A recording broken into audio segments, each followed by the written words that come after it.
What's up, guys? Happy Monday. We are here at the Tivoli Tap House ready for another episode of the Coach's Corner. Juan has his drink and I have my fries, so we are ready to interview the two coaches and player that's coming up on the show. Juan, who are they going to be today? So we have women's basketball head coach Tanya Haave. Their season starts this week, so she's going to be talking to us about that.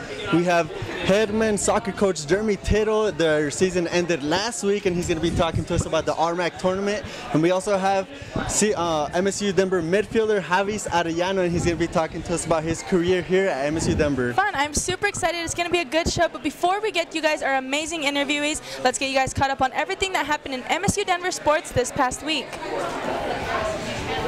We'll start with men's soccer, who took part in the RMAC tournament last week. The Roadrunners battled tooth and nail with UC Colorado Springs at home in the first round. It was 0-0 after 110 minutes of action, and it went to penalty kicks. Junior Alessandro Gentil makes a critical save while Hector Venegas drills home the game-winning PK to send MSU Denver to the semifinals of the conference postseason. They took on top-seeded Colorado Mines in Golden, but it was the Ore Diggers who put up the 3 goals to end the Roadrunners season. Hector Venegas scored the lone goal in the 3-1 loss, but another great season for the men's soccer team, and we'll have Coach Tittle to talk to us all about it later on in the show. Then in women's soccer, we have the women's team. They had a venture to Pueblo to take on CSU Pueblo in the first round of the RMAC tournament. The conference player of the year, Mackenzie Bean, got the Thunderwolves on the board in the first half.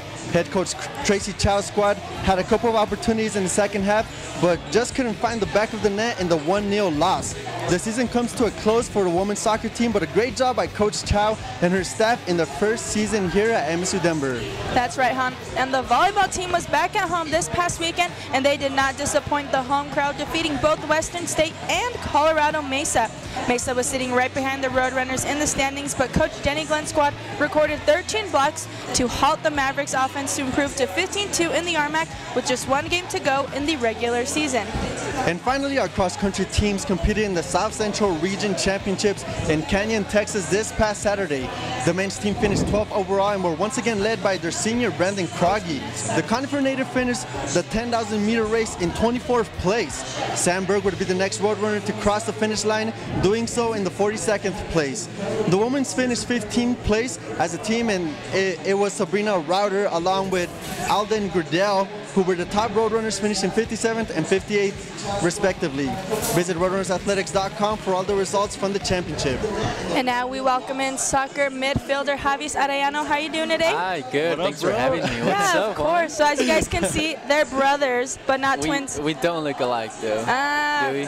Kind of. Kind of. No, it's like definitely a lot. But so who's older? I am how actually. Much? I'm older. I'm 23 right now, and he's 22. Yeah. But you guys graduated high school the same year, right? Yeah, we did. So like, oh, okay. It's a funny story. So you guys are kind of twins. Yeah, kind of. We told people growing up that we were, and for the most part, they believed us until we got a little bit older. And, yeah. So, from my understanding, this isn't the first time that you guys have shared the spotlight in a TV show. You guys have your own TV show, yeah, right? we do. Yeah, we have it, and the Spanish soccer show, and that's bi-weekly. So, talk to us a little more about it, like what it is, what you guys do. Kind of just give the audience a taste of the Arellano Brothers show. Yeah, so I mean, the whole point of that show is for it to be local. You know, local soccer. I think there's a void in when amateur men's soccer league on Sundays. There's a void in that not being showcased, and there's some really good teams in Colorado that compete national amateur cups and stuff like that. So, you know, we just felt that there was a void that needed to be filled, and we took on that role. And so far, we've had a good response from the whole audience and stuff like that. So, yeah, it's going good. Awesome. All right, so back to MSU Denver soccer. Last week was the playoff week for you guys. You guys hosted UC Colorado Springs on Tuesday, and Alessandro Gentile came in clutch with the massive save in the penalties, and then you guys were celebrating after Hector scored that PK. So how big of a moment was it for you and for the team? Yeah, I mean, it was huge. Talking to some of the guys that have been here the whole 4 years, you know, like Kevin and Justin, their first 2 years they only made it to quarterfinals and they were done. And last year we made it to semis, also beating Mines in the quarterfinal at their place. And this time for us to be UCCS and to host it, I think that was something really cool. and so, you know, the program is making progress. It's getting past the quarters now. It's getting into semis, and games are tight. They're close. Elimination games, obviously. You know, the semifinals. I remember last year we lost to Colorado Mesa at their place in PKs, and that was heartbreaking. So, the program is going on, and they're making progress, and I think that's something big to recognize. So you guys played Colorado Mines, as we talked about, for the RMAC semifinals, and earlier this season you guys ended up beating them at home, but it kind of seemed like there was a different result, you know, for this playoff game. So kind of talk about the difference between those two games and like the start of those two games for each team. Yeah, I think when we did beat them, you know, we almost played like a perfect game, and even then they still had chances to beat us. You know, we just played a perfect game, and I mean, we going into that semifinal in the RMAC tournament, you know, we knew we had confidence because of that same result. We had beat them, and we were the only team that had beat them throughout the season, the regular season. So when it came down to game time, it was just, I mean, we still performed. I think everybody gave their best effort. You know, we just didn't maybe get enough opportunities, honestly, because they're a hard team to break down. Yeah. So we just didn't get, like, you know, that one goal that could get us up going. And we got a late goal. It was already 3-0. We got a late goal, make it 3-1. But it was still, I think, a good performance from the team. And yeah, I mean, it sucked. It had to go. You know, we had to go down like that, but. You know, those are elimination games. Yeah. And you really can't do much about it. So. And what did Coach Tittle tell the whole team after that game, after that final game of the 2017 season? You know, exactly what I told you. That's how elimination games go, and you know, it sucks we had to go down like that. But he was proud of us, and he's always been proud of us. You know, you know, especially when it's hard. It's kind of hard to be positive when you lose. Yeah. You know, especially after in the tournament. But I mean, he was proud of us that, you know, the performance and what we did throughout the season. It was kind of like a unbalanced season for a minute, especially at the beginning. You know, some results didn't go our way. We were playing good soccer. We were just not getting the results. Then we started throughout mid-season. We started clicking. We got some results, and obviously towards the end too, a few slip-ups. But I think overall it was a good season. We made it to our goal, which was to make it to the RMAC tournament. We got past the quarters and we made it to semis, so yeah. So now on the more positive note, you scored your first collegiate goal this season versus Colorado Christian. So kind of take us through that goal and how exciting it was for you. Yeah, I mean, it was against Colorado Christian, and I mean, I remember the play. It was, I think it was somebody dropped the ball back to me, and I got it from the, you know, in the top of the box, and I played, I think, Jaden, and Jaden played Nick Bender, and Bender found me. I just continued on with my run, and so it was a good moment for me, you know, to score that first goal at this level. It was, I mean, it was something I was proud of, and something that my teammates too, that I had accomplished. Yeah. Awesome. So before we let you go, we're gonna play a game because I can't pass up seeing both of you argue, having both of you guys on the show. So why do you have to do this? So each of them are going to get 3 pieces of paper, and I'm going to ask them a question, and they have to write down the answer, like, is it going to be Juan or just, you guys will get it. Just it'll happen, okay? So don't forget your pens. No one's like punch someone, please. Like, I'm in the middle of this. I don't want to get knocked out accidentally. Okay, so the first question is, no peeking, boys. Who is the better soccer player between the two Arellano brothers? Be honest, it's okay, guys. No one's gonna get hurt. I'm just gonna sit back, eat my fries. Okay, not yet, not yet. Are you ready? Okay, show the answers. All right. Juan says he's the better. Oh, okay. On the defense, I was always better than Javis. Juan was pretty good in high school. He was pretty good in high school. I still play Sunday League. Now I think I can give him a run. Okay, so for the second one, who is the better broadcaster? Oh my God.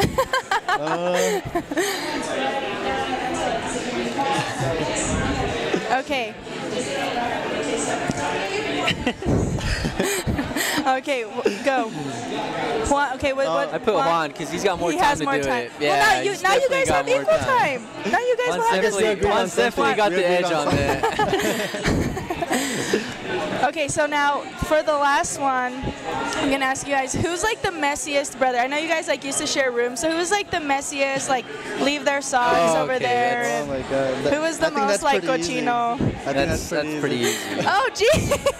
Okay, I guess Juan takes that I'm glad one. Juan admits to that. If you knew he's gonna choose, you should have just chose him for the sake of the show. I had to be honest with the questions. All right, okay, Yeah, we appreciate the honesty. We appreciate the honesty. All right, guys, now before we get to the break, we need to tell you guys about the tweet of the week. It comes from our volleyball team who took an awesome pic of their 4 seniors at Mount Rushmore. It was senior day this past weekend for Claire Gordon, Vasadi Fiatoa, Alyssa Spalberg, and Jackie Lopez. We're so excited for them for not only the upcoming playoffs, but for their careers after MSU Denver as well. And don't go anywhere because we will be right back with head coach for the men's soccer team, Jeremy Tittle.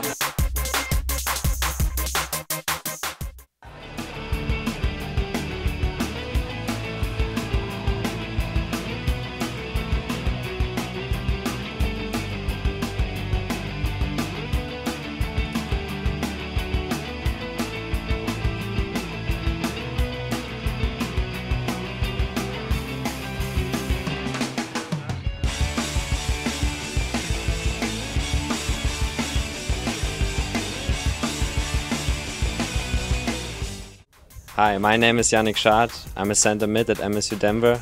Yannick Schad for MSU Denver. They're doing a great job holding off Samuel Jackson. And you're watching the Coach's Corner. Get rowdy.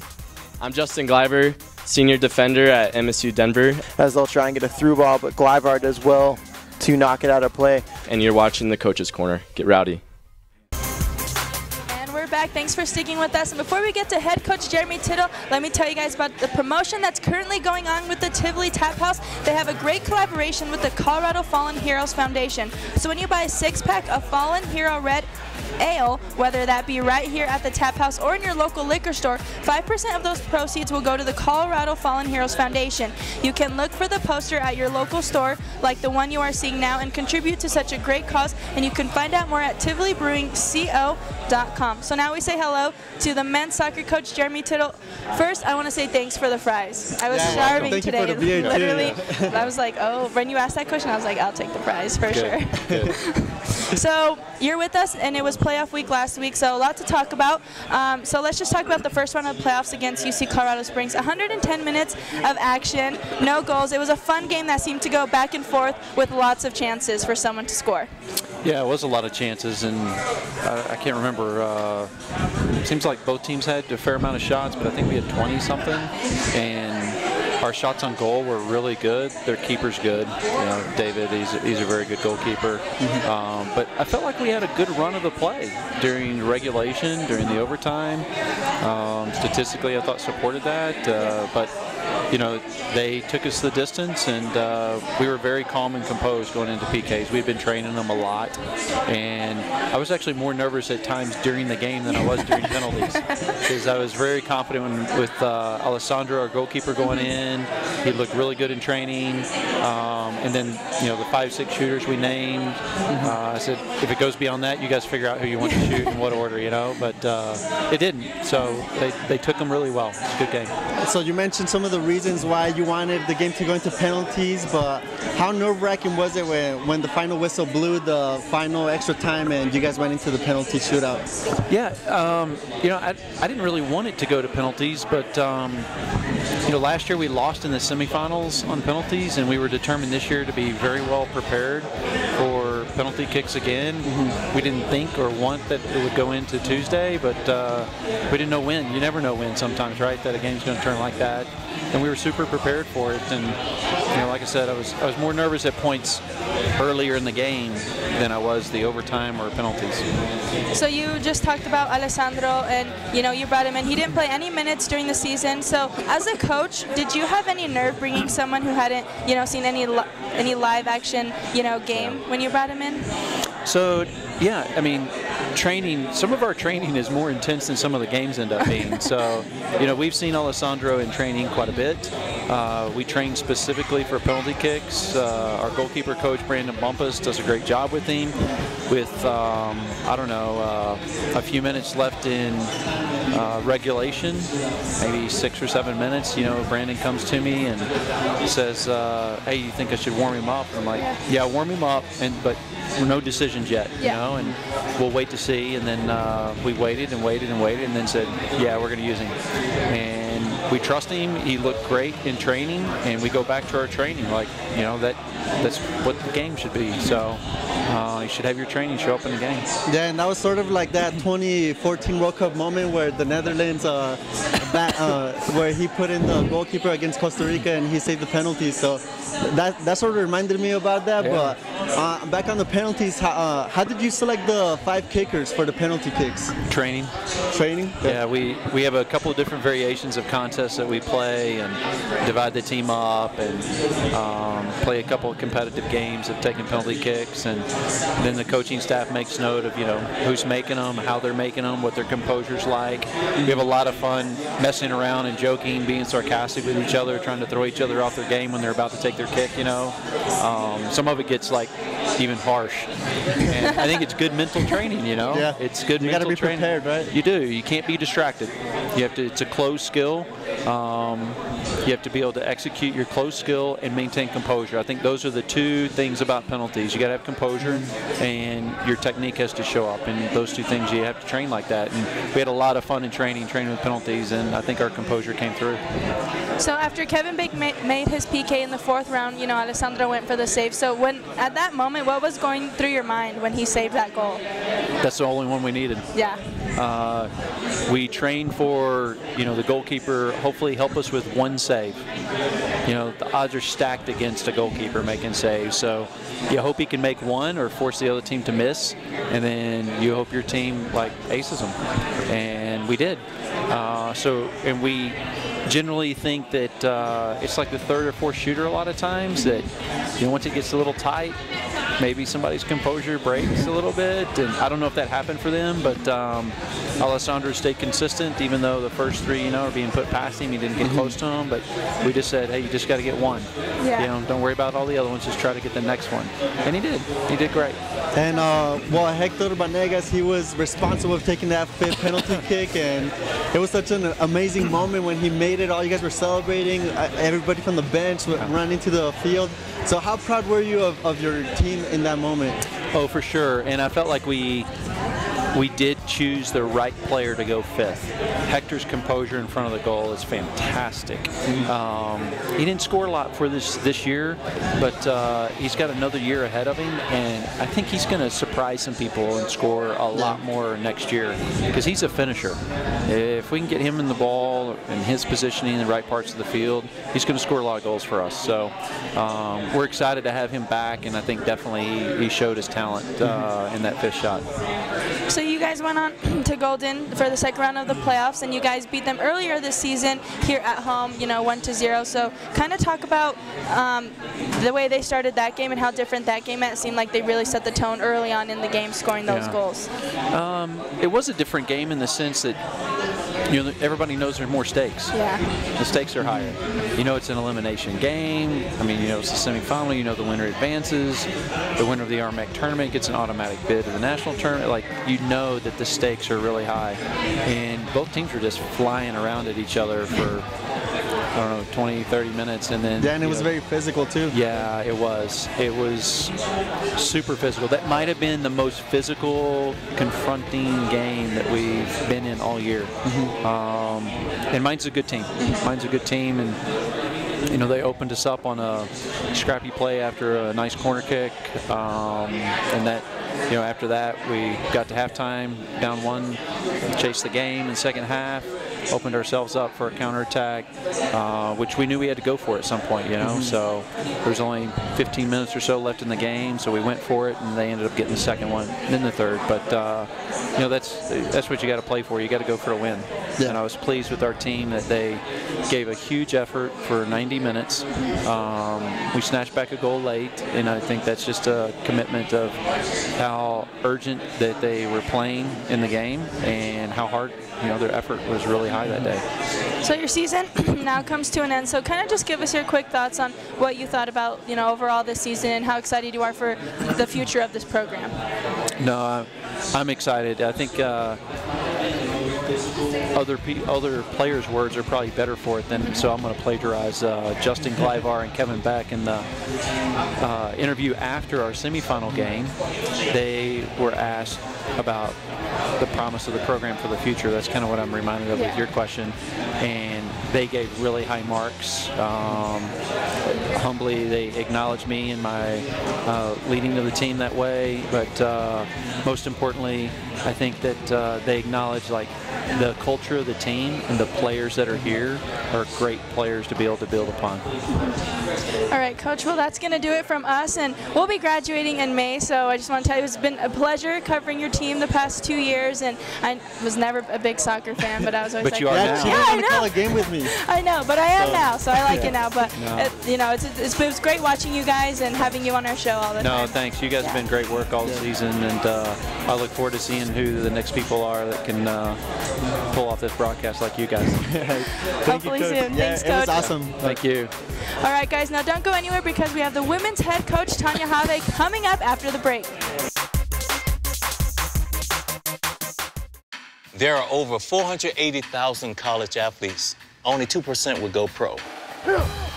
That means over 470,000 will not get a shoe contract. No autographs. No private jets. No fan clubs. No Hall of Fame inductions. Instead, they will walk away with something much more valuable.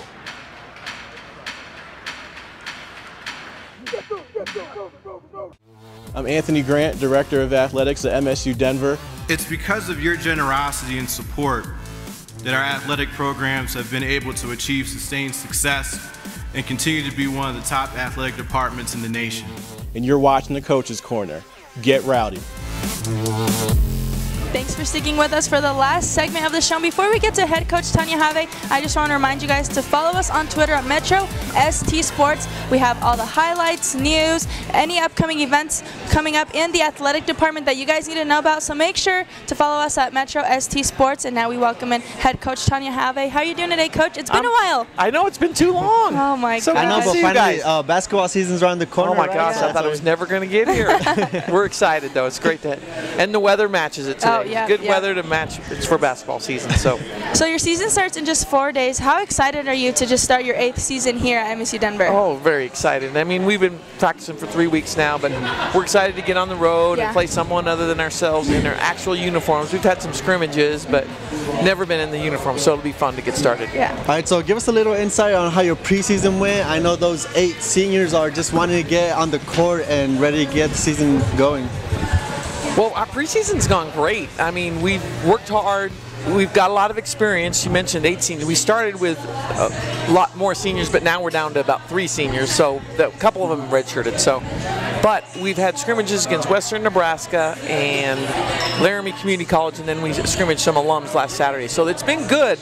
We've been able to see how we look, get out, run some offense, play someone other than ourselves. Right now, all we're doing is beating up on ourselves in practice. So preseason's gone really great, but we definitely are ready to play. Ready to play We're definitely ready. So it's gone great. You never really know until they throw the ball up how it's going to go. And we're on the road. I kind of like that we're on the road because we'll all be together, no distractions, anything like that. So and more team bonding, right? For exactly, the team bonding. We'll eat together, and then they can get sick of me and talking to them. So last year your team made the conference playoffs. So how much does playing in that game help with this team's confidence and kind of getting the taste of wanting to get back there this season?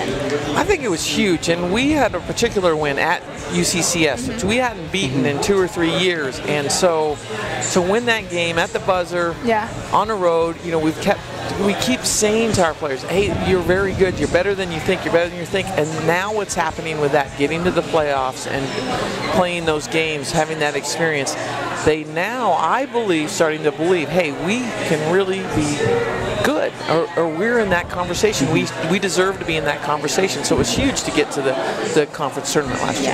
And earlier I meant to say 8 returners, not seniors. But good. Okay, I was scared. I'm like, am I missing something? She's like, let me relook at my roster. Yeah, but one of those returners is Emily Hardigan, and last year she suffered a season-ending injury that she was on fire prior to that injury at the beginning of the season, and that sort of took that fire away from the team when she got injured. So how is she feeling coming back for her senior year, and is it going to be helping out the team in the offense when she's back? Oh, it's been great to have her because she's kind of instant offense. She can hit some really tough shots. She's a gym rat, loves being in the gym. So, because she was averaging 16 points and like 9 rebounds when she got hurt last year, and we were rolling pretty good.